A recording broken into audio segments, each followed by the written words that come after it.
नमस्कार दोस्तों। एक कहावत है, अगर आप दूसरों के लिए गड्ढा खोदते हैं उसमें आप भी गिर सकते हैं। अगर आप दूसरों के लिए गलत सोचते हैं तो आपके साथ भी गलत हो सकता है। अगर आप किसी को बढ़ा नहीं सकते तो किसी को गिराने का भी मत सोचिए। ये बहुत नेचुरल चीजें हैं। अमेरिका जिस तरह से डोनाल्ड ट्रंप दूसरी कार्यकाल में आए और पूरी दुनिया में टैरिफ का वार, महंगाई, इन्फ्लेशन जैसे कितनों इनका मतलब कि परेशान करने का रहा पूरा दुनिया को। अब समझिए कि बांग्लादेश इन्हीं की वजह से बर्बाद हो गया, श्रीलंका इन्हीं की वजह से बर्बाद हो गया, वेनेजुएला इन्हीं की वजह से बर्बाद हो गया। इंडिया पाकिस्तान वार हुआ, इन्होंने पूरा क्रेडिट लिया कि हमने रुकवाया वार। समझिए बात को, इंडिया तक भी इनका पहुंच था। इन्होंने रसिया से तेल लेने से मना कर दिया, सैंक्शन लगा दिया, टैरिफ लगा दिया इंडिया पर। 50% तक टैरिफ केवल रसिया से तेल लेने के लिए लगा दिया। अब समझिए, ईरान और अमेरिका का वॉर चल रहा है। क्या अमेरिका कह सकता है पूरा दुनिया को कि ईरान पर क्यों अटैक कर रहा है? ये इसका क्या ईरान ने बिगाड़ा है? ईरान ने इसको क्या क्षति पहुंचाया है कि ईरान पर अटैक कर रहा है?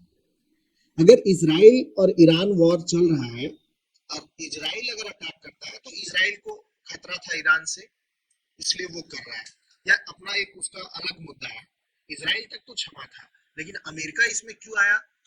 तो आप एक ही चीज जानिए कि अमेरिका किसी को भी, पूरा दुनिया में किसी को बढ़ते हुए नहीं देखना चाहता है। आज हम लोग बात करेंगे डोनाल्ड ट्रंप के खिलाफ ही। अमेरिका में लोग जो है सड़कों पर आ गए। 80 लाख से ज्यादा लोग अमेरिका में डोनाल्ड ट्रंप के खिलाफ आ गए और नो किंग्स का टैग लगा। और अमेरिका में इनके खिलाफ लोग जो है कह रहे हैं कि अब आप चले जाइए, अब तो बकस दीजिए। अमेरिका महंगाई में डूब गया है। अमेरिका अपना अस्तित्व खोते जा रहा है। अमेरिका को पता है कि जिस तरह से डोनाल्ड ट्रंप कर रहे हैं, ऐसा एक दिन आ जाएगा कि पूरा दुनिया के साथ साथ अमेरिका भी बर्बाद हो जाएगा। आप समझिए ना, आप किसी को बर्बाद करने के लिए जाइएगा तो आप बर्बाद नहीं होइएगा। ये जो पिक्चर आपको दिख रहा है, ये अमेरिका का पिक्चर है और ये कोई पुराना पिक्चर नहीं है। नो किंग्स सिंस 1776, इस तरह के टैग्स लगे हुए, इस तरह का लोग हाथों में पकड़े हुए ट्रंप के खिलाफ जो है वो सड़कों पर आ गए। 80 लाख लोग सड़क पर है। आप पिक्चर के माध्यम से देख सकते हैं कि किस तरह से ट्रंप के खिलाफ लोग जो है भड़क गए हैं। और भड़के भी क्यों ना, अमेरिका में महंगाई आ गई है, इन्फ्लेशन आ गया है, मंदी का कगार पर आ गया है। पूरा दुनिया में अमेरिका का छी छी हो रहा है। लोग अमेरिका को नहीं पसंद कर रहे हैं। चाहे कोई अगर पसंद कर रहा हो तो डर से पसंद कर रहा हो। अमेरिका का डर से पसंद कर रहा हो तो अलग बात है, लेकिन अमेरिका जिस तरह का करतूत कर रहा है उससे अमेरिका का छीछी ही हुआ है। पूरा का पूरा लोग जो है वो परेशान है और अमेरिका के लोग भी परेशान हैं। अमेरिका के अंदर भी लोग जो है वो इस बात को मान रहे हैं कि हमारे साथ, और पूरा दुनिया को महंगाई में समेट दिया है। आप देख सकते हैं अमेरिका के बड़े बड़े लोग अमेरिका डोनाल्ड ट्रंप के खिलाफ आकर के नो किंग्स का टैग लगा करके पूरे इनका विरोध कर रहे हैं। अमेरिका में शनिवार को राष्ट्रपति ट्रंप के खिलाफ हुए नो किंग्स रैली में 80 लाख लोगों ने हिस्सा लिया। मीडिया रिपोर्ट्स के मुताबिक पूरे अमेरिका के सभी 50 राज्यों में 3300 से ज्यादा जगहों पर ये प्रदर्शन आयोजित किए गए। आयोजकों ने बताया कि अक्टूबर में हुए पिछले नो किंग्स प्रदर्शन की तुलना में इस बार करीब 10 लाख लोग ज्यादा शामिल हुए और लगभग 600 ज्यादा कार्यक्रम आयोजित किए गए। प्रदर्शन कर रहे लोगों का कहना है कि वे ट्रंप सरकार की नई नीतियों से नाराज हैं। उनका गुस्सा खास तौर पर ईरान के साथ बढ़ते तनाव, सख्त इमिग्रेशन कार्रवाई और बढ़ती महंगाई को लेकर है।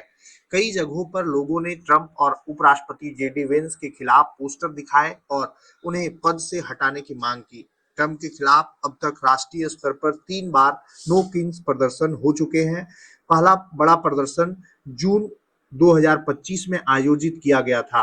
इसके बाद अक्टूबर 2025 में दूसरा प्रोटेस्ट हुआ, जबकि तीसरा प्रोटेस्ट 28 मार्च आने की कल हुआ। उसी तरह से जैसे ये पूरी दुनिया में बांग्लादेश में सत्ता परिवर्तन किए लोगों को भड़का करके, ईरान जो है वो गृह युद्ध के कगार पर आ गया, ईरान के लोगों को भड़काए, तब भी लोग नहीं भड़के, सत्ता परिवर्तन नहीं हुआ तो ईरान पर हमला कर दिया। कैसे वेनेजुएला को तबाह की, कैसे क्यूबा को तबाह कर रहे हैं, ये पूरा दुनिया को देखने का विषय है। वहीं व्हाइट हाउस की तरफ से रिप्लाई आया कि प्रदर्शनों को थेरेपी सेशन बताते हुए कहा कि आम लोगों को इससे कोई खास फर्क नहीं पड़ता है। वहीं ट्रंप का कहना है कि उनके फैसले देश को मजबूत बनाने के लिए है। उन्होंने यह भी कहा कि वे राजा नहीं हैं और उनके खिलाफ लगाए जा रहे आरोप गलत हैं। सिर्फ अमेरिका ही नहीं बल्कि दुनिया के दूसरे हिस्सों में भी ट्रंप के खिलाफ नाराजगी देखने को मिली है। पेरिस, लंदन और लिस्बन जैसे शहरों में भी लोगों ने सड़कों पर उतरकर ट्रंप के खिलाफ प्रदर्शन किया और उन्हें पद से हटाने की मांग की। इस तरह से ये सच्चाई है कि पूरी वर्ल्ड की जितने भी कंट्री हैं, सभी कंट्री के लोग जो है वो ट्रंप से नाराज हैं। क्यों नाराज है? क्योंकि ट्रंप की जो नीतियां हैं वो बिल्कुल गलत हैं और जब से ट्रंप राष्ट्रपति बने हैं तब से पूरी दुनिया में महंगाई जो है वो चरम पर आ गया है, पूरी दुनिया में मंदी का कगार पर आ गया है पूरी दुनिया। ये सोचने वाला विषय है कि क्या एक देश की वजह से पूरा दुनिया तबाह हो रहा है, और पूरा दुनिया को भी सोचना चाहिए कि एक व्यक्ति जो गलत नीति अपना करके इस तरह का प्रदर्शन करवा रहा है। धन्यवाद।